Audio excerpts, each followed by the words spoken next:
Mr. President, I believe that there are many ways to approach the terrorism in the Middle East, but there are two more effective policies to handle this crisis.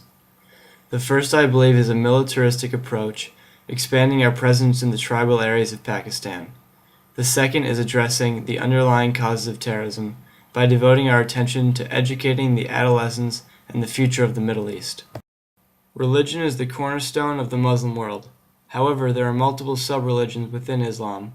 The Sunnis and Shiites are the two major sub-religions. The military must act to break up the conflict between them. This is all caused by a non-secular government.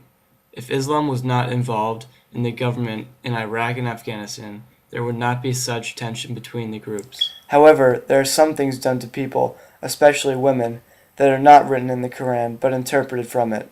Genital mutilation is used to describe tradition, religion, and culture, where parents give consent to have their child or children's genitals circumcised, removed, or closed. This procedure can very likely end in death or serious injury. It is a very barbaric way of keeping children from becoming pregnant before marriage.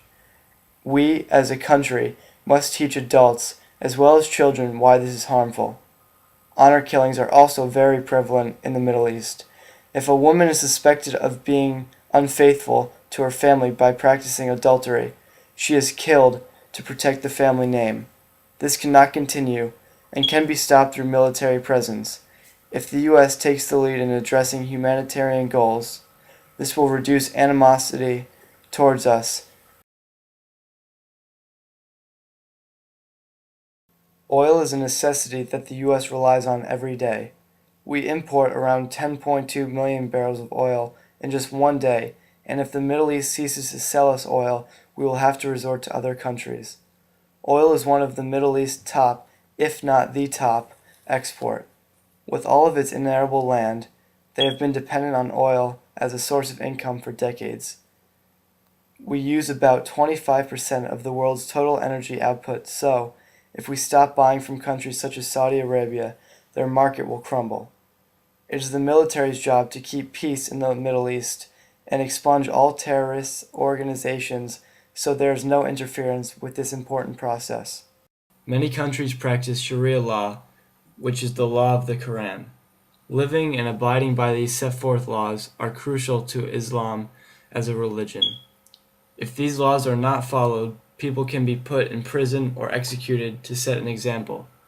The problem with Sharia law is that in school, children are brainwashed to believe that Westerners are infidels, and anyone that does not believe in Islam as a superior religion are infidels.